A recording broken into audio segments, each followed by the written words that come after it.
The topic or question being addressed in this presentation is to select a historical text or context and subject it to critique from the perspective of one of the postcolonial theories or concepts covered in class lectures.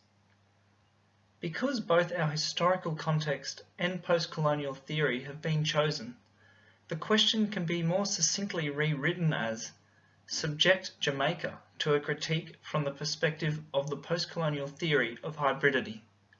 Specifically, we will be looking at the ethnic makeup of modern Jamaica and evidence of hybridity in the political landscape of the country in this presentation. We need to have an understanding of the history of Jamaica before it can be critiqued by any postcolonial theory. Jamaica is the fourth largest island country located in the Caribbean. It was previously occupied by the indigenous Taino and Arawak peoples who came from South America 2,500 years ago and named the island Exemica, which meant land of wood and water. But the island came under Spanish rule following Christopher Columbus's arrival in 1494. The Tainos people were enslaved by the Spanish and suffered greatly because of the conflict with the Europeans and the impact of foreign diseases. During the 1650s, the British captured Jamaica from the Spanish. Under British rule, Jamaica became a busy and wealthy colony. By the 18th century, the island was the jewel of the British Crown, producing 22% of the world's sugar on large, profitable plantations. This success came at a great cost, however, to the African people, as thousands were forcefully brought to the New World as slaves. As a result of the cruel and oppressive slavery system, Jamaica had more revolts than any other Caribbean island. Reports of frequent slave uprisings and other forms of resistance, coupled with brutal planter militia retaliations, troubled the Europeans. Eventually, anti-slavery sentiments grew strong in Europe, resulting in the Emancipation Act of 1834. Eager to cut ties with the symbol of their enslavement, many labourers left the plantations, settling across the island. To provide an alternative, affordable workforce, the planters recruited contracted workers from both China and India. After their contracts ended, many Chinese and Indians stayed on the island, adding to Jamaica's diverse mix of cultures. After 1838, sugar productivity and profitability deteriorated, forcing Jamaica to expand its economy. Although crops such as bananas and coffee provided adequate substitutes, other industries eventually became the driving force of Jamaica's economy, outgrowing agricultural exports. Like the shifting economy, Jamaican politics also transformed with the end of slavery. In 1866, the island implemented the Crown Colony system of government. Under this new system, promises of education, healthcare, and other social reforms gave hope to a newly freed generation. But decades later, social disappointment grew, leading to a wave of incidents of civil unrests and signalling the birth of the trade union movement. Two important and significant changes, universal adult suffrage in 1944 and independence from Britain in 1962, set the stage for a people once conquered, controlled, and constrained to begin developing a new nation. Before Jamaica can be critiqued from the perspective of the postcolonial theory of hybridity, we must also explore and understand what the theory itself proposes. A hybrid is made by combining two different elements, creating a mixture. The term was originally used in biology to refer to the selective breeding of plants to create new varieties with desired characteristics. In postcolonial discourse, the term hybridity is used to describe a cross between two races or cultures. Within the book The Cambridge Companion to Postcolonial Literary Studies, when discussing the term hybridity, Andrew Smith states that Hybridity implies the mingling of once separate and discrete ways of living. The principal theorists of hybridity are Homi Bhabha, Nestor Garcia Cancelini, Stuart Hall, Gayatri Spivak, and Paul Gilroy, whose works respond to the multicultural awareness that emerged in the early 1990s. Homi Bhabha's 1994 book The Location of Culture is seen as being the key text when looking at the theoretic development of hybridity. The term hybridity became a tool in forming a fearful debate over racial mixing which arose late in the 18th century. It can also refer to linguistic, cultural, or political mixing as well.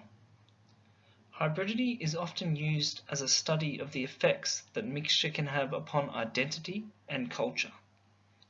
Scientists in the late 18th century began to use models of anatomy and craniometry to argue that Africans, Asians, Native Americans, and Pacific Islanders were racially inferior to Europeans. The fear of mixing that followed showed a concern that the offspring of racial interbreeding would result in the dilution of the European race. Hybrids were seen as being an abnormality. They were perceived as being worse than the inferior races, a weak and unhealthy mutation. The country of Jamaica provides us with an excellent study in hybridity in regards to politics and ethnic makeup. Now that we have an understanding of both the history of Jamaica and the theory of hybridity, we are able to begin our critique on the political landscape of Jamaica and the ethnic makeup of the country. The ethnic makeup of Jamaica shows that 91.4% of the population are Afro-Jamaicans. These are Jamaicans who are predominantly or entirely of African descent, the first of whom came in 1513 from the Iberian Peninsula. The remaining ethnic makeup in Jamaica is 1.3% East Indian, 0.2% white, 0.2% Chinese, and 7.3% mixed ethnicities. The indigenous people of Jamaica and the Caribbean, the Taino, had no immunity to the infectious diseases which were brought by the Spanish.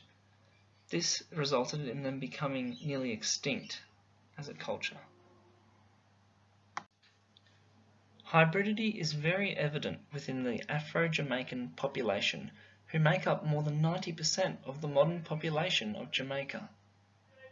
The language spoken, Jamaican patois, was developed in the 17th century when enslaved West and Central Africans were exposed to forms of English spoken by their British masters. In his journal article, Multiple Etymologies in Jamaican Creole, Frederick Cassidy discusses evidence of hybridity within the Jamaican language. He states in his article that one or more European tongues have come into contact with one or more African ones. Out of this situation has developed, among others, the Creole English spoken today in Jamaica by some 1 to 1.5 million people. Cassidy explains how the makeup of Creole English is more than 90% English, but there are still hundreds of words which are from West African languages. Some words are even from Spanish, French, Dutch, and American Indian origin.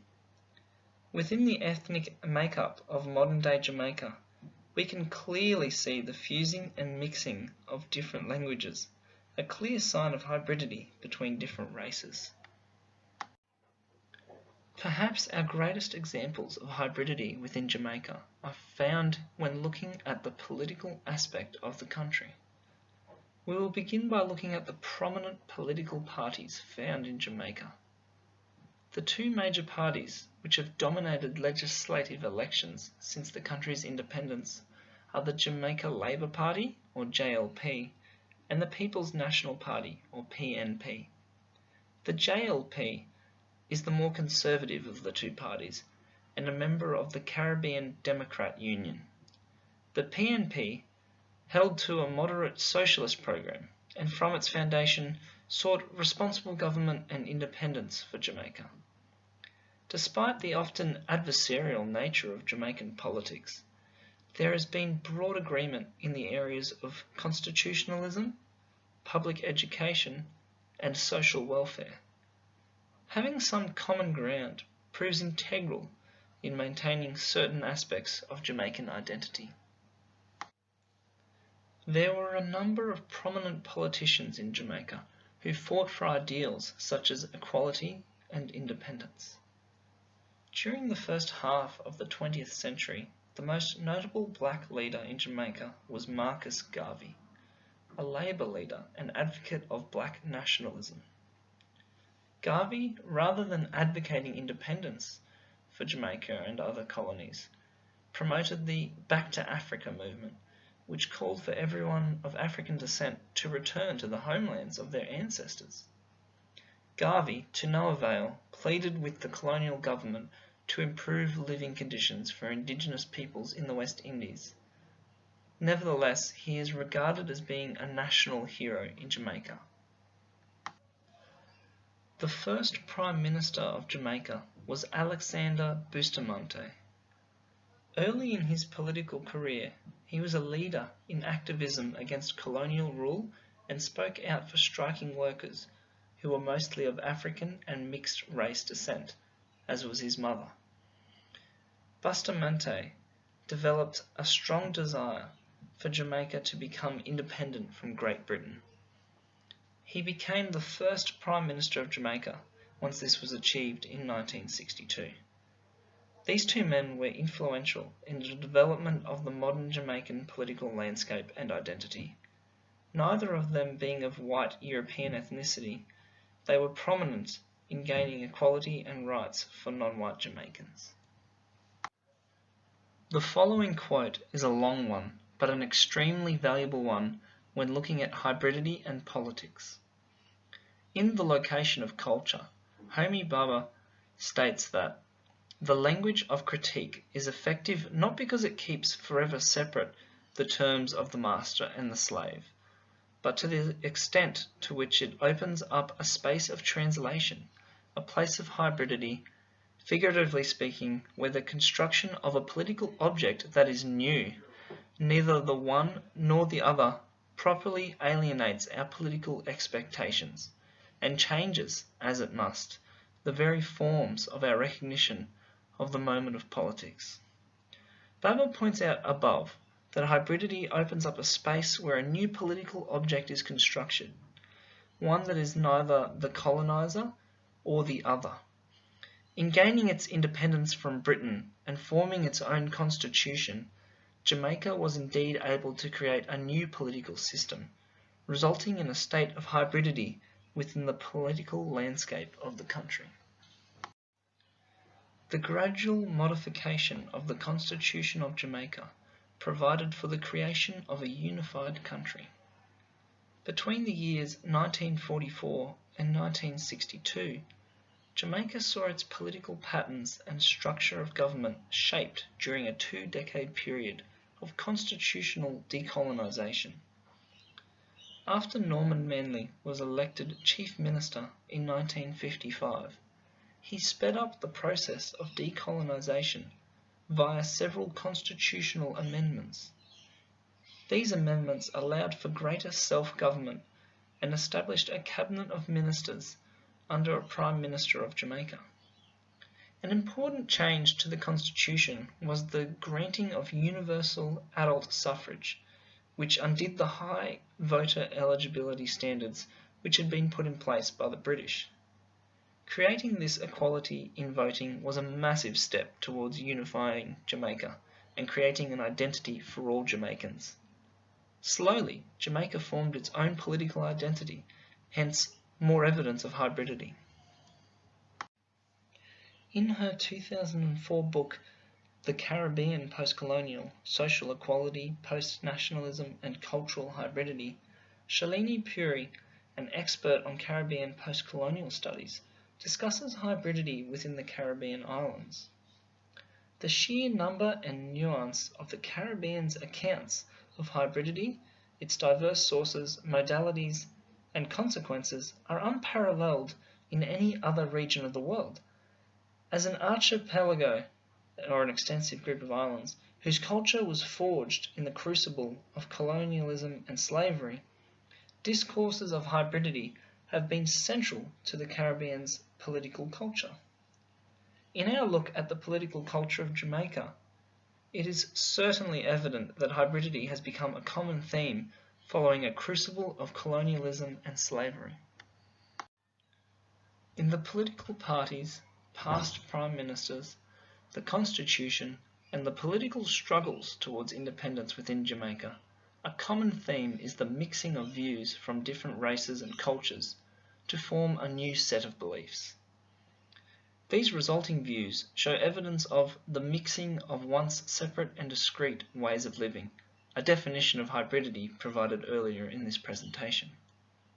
With Jamaica achieving its independence from Britain and creating its own government and laws, we see a space where a new political object is constructed, one that is neither the colonizer or the other.